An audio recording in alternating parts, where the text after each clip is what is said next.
और इस वक्त की बहुत बड़ी खबर, मैं सीधा पॉइंट पे आना चाहता हूं। ईरान ने अपने डिफेंस सिस्टम से अमेरिका की टॉम हॉक मिसाइल को गिराने का दावा किया है। देखिए, ये बहुत बड़ी खबर है। जो लोग डिफेंस इंडस्ट्री से जुड़े हैं, जो इस बात का मतलब समझते हैं कि अगर अमेरिका की टॉम हॉक मिसाइल तबाह करता है ईरान, तो ये ईरान की इस जंग की सबसे बड़ी कामयाबी में से एक है। देखिए, ऑलरेडी अमेरिका इस बात से हैरान है, डोनाल्ड ट्रंप परेशान है, पीट हेगसेथ हैरान है कि कैसे ईरान की जो मिसाइल्स हैं उसने पेट्रियट सिस्टम तबाह कर दिया है, थार्ड सिस्टम तबाह कर दिया है। और उसके बाद अब खबर आ रही है कि अमेरिका की टॉम हॉक मिसाइल को मार गिराया है ईरान ने। जो खबर है पहले उसकी चर्चा करें। The Islamic revolutionary guard corps claims its air defence unit intercepted and destroyed a US made Tomahawk cruise missile over Khanuj in Iran Kerman province before it could reach its target. Iran ने यह दावा किया है जो केरमनशाह province है वहां पर एक टॉमहॉक मिसाइल दागी गई थी जिसे ईरान के डिफेंस सिस्टम ने तबाह कर दिया है। According to Press TV, the missile was detected, tracked and neutralised by Iran air defence unit during ongoing US military strikes. जो खबरें ईरान में हैं, ईरान का जो प्रेस ये दावा कर रहा है कि इस मिसाइल को डिटेक्ट किया गया, डिफेंस मिसाइल फायर की गई और इसे डिस्ट्रॉय कर दिया गया हवा में। देखिए, टॉम हॉक वो मिसाइल है जो अमेरिका की सबसे डेडली क्रूज मिसाइल मानी जाती है। और जब इस तरह की खबरें आ रही थी कि यूक्रेन में टॉम हॉक मिसाइल तैनात होने वाली हैं, तो पुतिन ने जो है वो हाहाकार मचा दिया था कि अगर यहां पर आई तो मैं हमला कर दूंगा सीधा यूरोप पर। यहां तक धमकी दे दी थी उन्होंने।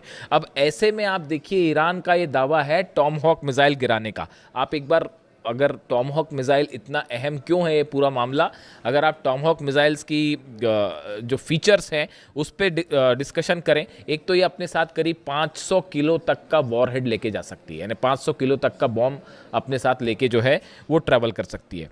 इसकी स्पीड करीब 900 किलोमीटर प्रति घंटा है, इसकी रफ्तार है। ये बेहद कम ऊंचाई पर उड़ती है, क्रूज मिसाइल है, यानी महज कुछ मीटर ऊपर जमीन पर उड़ती है। इसकी वजह से इसे डिटेक्ट करना, डिस्ट्रॉय करना बेहद मुश्किल होता है।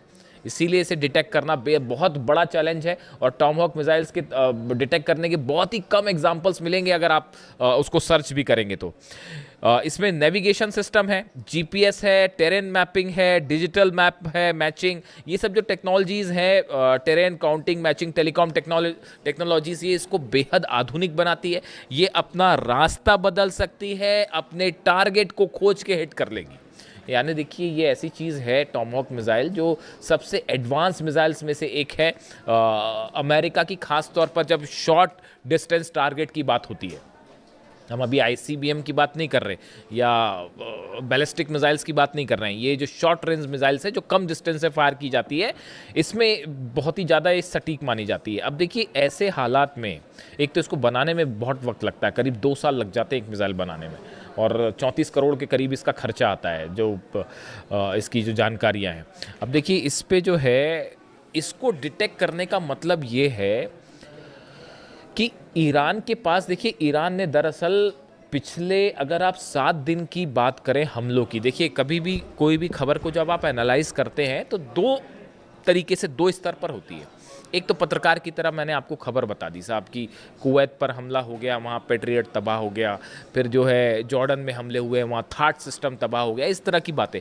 एक होती है आप उसको एक्सपर्ट्स के साथ चर्चा करते हैं, उसको समझने की कोशिश करते हैं कि इसके क्या मायने हैं, यानी आप उसका एनालिसिस करते हैं। देखिए, आज एक, मैं सुबह अपना वीडियो जो मैंने डाला, सुबह वीडियो, सीरैम सिस्टम जो है अमेरिका का, वो तबाह किया गया।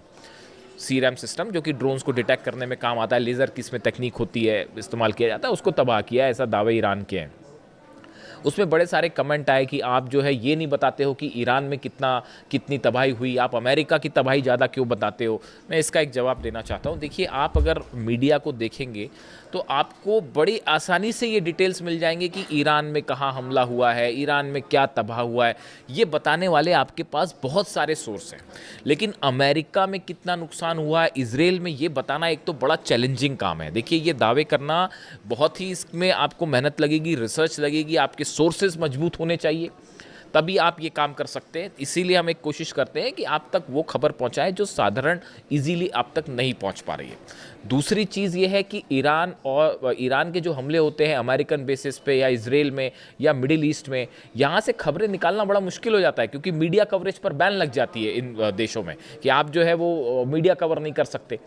आप चाहे सऊदी अरब की बात कर लें, चाहे आप यूएई की बात कर लें, सब जगह निर्देश हो जाता है कि भाई इसको कवर मत करिए। इसी तरह का हाल जो है वो कुवैत में भी है, इजराइल से तस्वीरें बाहर आती नहीं है। तो इन हालात में यहाँ से खबरें निकालना बड़ा मुश्किल होता है, लेकिन उसके बावजूद हम ये कोशिश करते हैं। इसीलिए ज़्यादा खबरें ये होती हैं कि ईरान ने कितना नुकसान पहुंचाया, बात नंबर 1। बात नंबर 2, कई बार आप सिर्फ खबर ही नहीं बताते हो, आपको स्टैंड भी लेना पड़ता है कि क्या चीज़ सच है, क्या चीज़ सही है, क्या चीज़ गलत है। अगर 168 बच्चियों पर टॉमहॉक मिसाइल से हमला होगा तो उसकी आलोचना भी होगी। वो मैं सिर्फ खबर ही नहीं दूंगा, उसकी आलोचना भी करूंगा, और जितनी हो सकती है उतनी करूंगा, क्योंकि आप सिर्फ हर बार सिर्फ एक खबर देने तक सीमित नहीं रह सकते। आपको ये भी बताना होगा कि क्या चीज़ सही हो रही है। अगर बच्चे मर रहे हैं फिलिस्तीन में तो उसको बोला जाएगा कि ये जेनोसाइड है साहब। अगर छोटे छोटे बच्चे मर रहे हैं, 30,000 बच्चों को अगर फिलिस्तीन में भूखा मार दिया जाए तो वह सिर्फ खबर बताने तक कम से कम मैं तो सीमित नहीं रहूंगा। मैं ये भी बताऊंगा कि ये जेनोसाइड है और इसकी आलोचना की जानी चाहिए। ठीक है, तो ये भी बात होती है। दूसरा, आप जब खबरें निकालते हैं वो आपको पता ही है। देखिए, मैं इस बारे में कुछ नहीं कहना चाहता। ये इस वॉर के दौरान की करीब 20 से 25 खबरें ऐसी हैं जो हमने प्रिडिक्ट की और वो बिल्कुल सही हुई। जिस दिन अली खामेनी साहब पर अटैक हुआ था, इस तरह की चर्चाएं शुरू हो गई थी कि बस अब तो हार गया ईरान, अब तो हार गया ईरान। हिंदुस्तान में शायद इकलौता हमारा पॉडकास्ट है जिसमें हमने ये कहा था कि आप जंग करके देख लीजिए, ईरान कभी नहीं हारेगा। 5 महीने बाद आप कहाँ खड़े हैं देख लीजिए। हकीकत जानना चाह रहे हैं आप? थार्ड सिस्टम के ऊपर मिसाइल गिरी है, चेक कर लीजिए जाके। तस्वीरें आएंगी बाहर जब आएंगी सैटेलाइट से, ये मैं दावा कर रहा हूं आपको। थार्ड सिस्टम के ऊपर मिसाइल गिरी है। पेट्रियट सिस्टम 3 जगह तबाह हुए हैं। मुझसे कोई कह रहा था कि आप बार बार पेट्रियट, भाई साहब कुवैत में अलग पेट्रियट सिस्टम तबाह हुआ है, बहरीन में अलग तबाह हुआ है, जॉर्डन में तबाह हुआ है। जॉर्डन में तो जहां लगा था ना पेट्रियट सिस्टम, उसके ऊपर खुर्रमशहर 4 मिसाइल गिरी है। पता कर लीजिएगा जाके, अभी दावे आएंगे।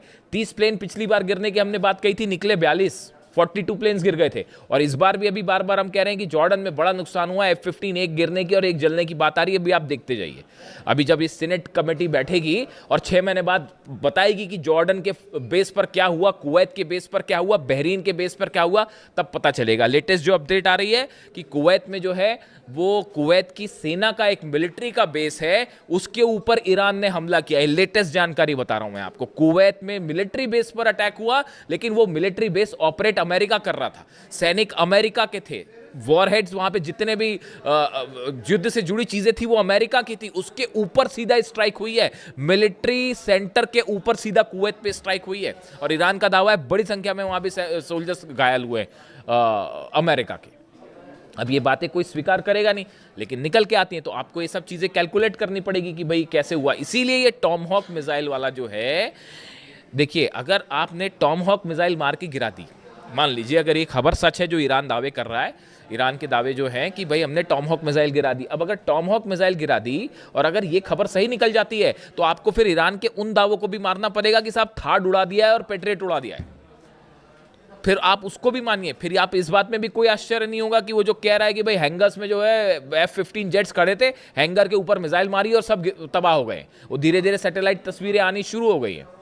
इसीलिए इन खबरों का एनालिसिस जो है मुश्किल है थोड़ा सा। अब देखिए, ये जो अगर अमेरिका के हमलों की बात की जाए, जो अमेरिका ने स्ट्राइक्स की है पिछले 12 घंटे में, केशम आइलैंड्स पर हमले हैं, एहवाज में हमले हैं, खुजेस्तान में हमले हैं, लारक आइलैंड्स के पास हमले हैं, सिरीक पर हमले हैं, बंदर अब्बास में हमले हैं, अधिमेश्क में और ओमिदी है, ये वो इलाके हैं। करीब 15 इलाके ऐसे हैं जहां पर धमाकों की आवाज़ें हैं पिछले 12 घंटे के अंदर। तो ईरान पे तो स्ट्राइक हो ही रही है, लेकिन जब आप आ जाके सर्च करेंगे तो आपको दुनिया भर के अखबार, दुनिया भर के मीडिया आपको डिटेल बता देगी बड़ी आसानी से कि हाँ भाई, ईरान में जो इस जगह धमाके हुए, ईरान छुपाता भी नहीं उस बात को, बता देता है हाँ यहाँ हमारे हमले हुए हैं, इतने पुल तबाह हुए हैं।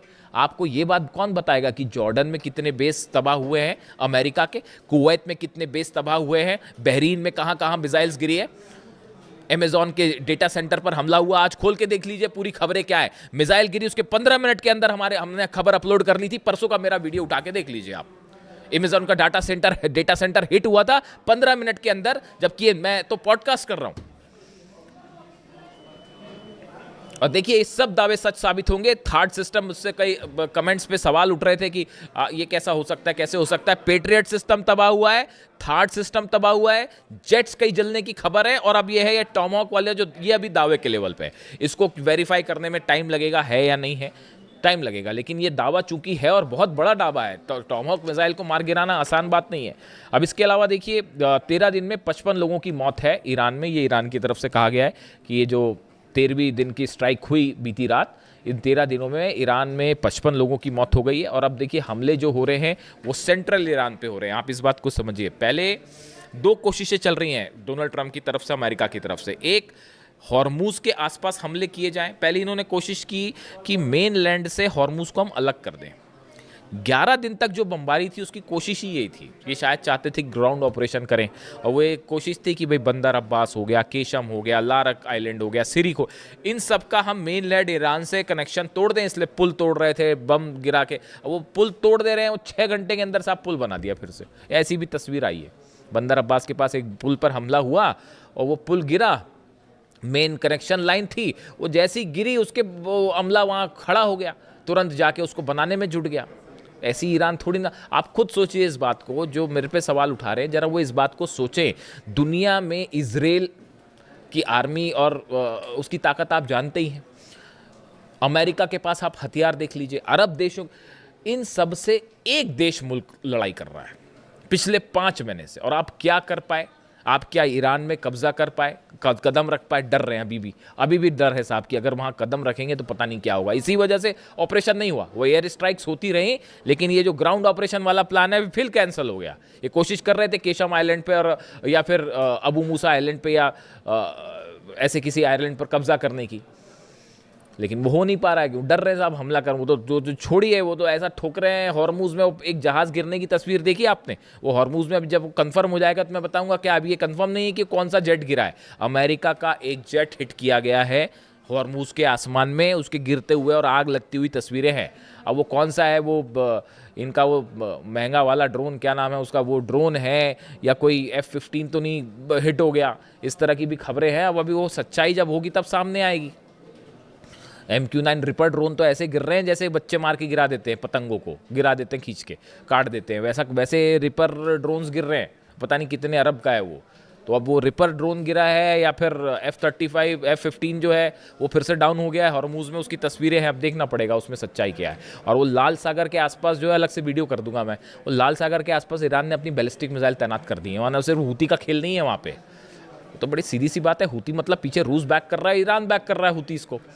और 2 अरब के 2 जहाज़ ठोकने का मतलब है अभी क्यों नहीं हुआ हमला? अब तक कर देते हमला, सऊदी अरब हमला कर देता। और ईरान ने अपनी मिसाइल्स लगा रखी हैं वहाँ पे कि यमन पर हमला करोगे तो ये लो नतीजा।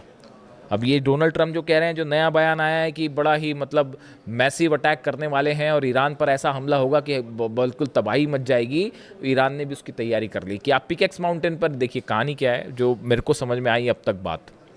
ये जंग बहुत ज़्यादा तो नहीं खींच सकते डोनाल्ड ट्रंप, ये बात तो तय है। बड़ा नुकसान हो रहा है अमेरिका को, ईरान से कई गुना ज़्यादा नुकसान हो रहा है अमेरिका को, समझ रहे हो आप? तो ये ज़्यादा दिन जंग खींचेंगे नहीं, मुझे ये लगता है। पता नहीं, अभी मैं समझ पा रहा हूँ जितना, कि डोनाल्ड ट्रंप का प्लान ये है। आप इस बात को याद रखिएगा, अगर ऐसा हो जाए ना तो हम फिर बात करेंगे कि वो दावे भी याद रखने पड़ते हैं, कई बार बताना भी पड़ता है, क्योंकि बड़ी भ्रमित खबरें आती हैं, भ्रम फैलाने वाली खबरें आती, तो उसके बीच में कोई दावा करना बड़ा ही मतलब उसका काम होता है। तो अभी मुझे ये लग रहा है कि ये पिकेक्स माउंटेन पर हमला होगा। ईरान के जो बचे हुए न्यूक्लियर ठिकाने हैं, हो सकता है पिकेक्स माउंटेन पर भी बंकर बस्टर बम से हमला हो सकता है। 2 बेस हैं ब्रिटेन के जहां हलचल हो रही है, B-1 B-2 बॉम्बर्स की डिएगो गार्सिया में भी हलचल हो रही है, उस पर भी अलग से बात करेंगे। और रॉयल एयरफोर्स का जो दूसरा बेस है वहाँ पर भी जो है B-1 बॉम्बर्स वहाँ से टेक ऑफ कर रहे हैं। इस तरह की खबरें आ रही हैं। अब इस सूरत में bunker buster bumps GBU-72 bumps तैयार है। अब ऐसा लगता है कि अमेरिका पिकेक्स माउंटेन पर हमला करेगा, और हमला करने के बाद वही बात कही जाएगी कि जैसे इन्होंने नतांज फोर्दो और इस्फहान के लिए कहा कि वी हैव ऑब्लिटरेटेड देम, मतलब हमने ईरान का एकमात्र परमाणु अड्डा बचा था पिकेक्स माउंटेन के नीचे, हमने उसको भी तबाह कर दिया और अब हम यहाँ से जा रहे हैं वापस। ये प्लान है साहब अमेरिका का। Plan number 1। और प्लान नंबर 2 है बड़ी जंग करी जाए, लंबी जंग करी जाए, लेकिन इसकी बहुत बड़ी कीमत चुकानी पड़ेगी डोनाल्ड ट्रंप को। अब वो हिम्मत कर पाएंगे नहीं कर पाएंगे वो आप जानो। ईरान तो तैयार खड़ा है, ईरान कह रहा है आप आइए हमला कर लीजिए, दो करना है कर लीजिए। आपने 28 तारीख को वो कर दिया है जिसके बाद ईरान के अंदर से डर खत्म हो चुका है। अली खामनी साहब को आपने असैसिनेट करके ईरान की 9 करोड़ जनता को आपने अली खामनी बना दिया है। हकीकत सिर्फ ये है। आप ईरान के लोगों के मेरे वीडियो में कमेंट्स आते हैं, जब इंटरनेट खुलता है वहाँ इलाकों में, तो वो वहाँ भी बड़ी अच्छा, ये मैं बड़ा शुक्रगुजार हूँ इस बात के लिए। मेरे पास ईरान से कमेंट आते हैं, I am so thankful for them.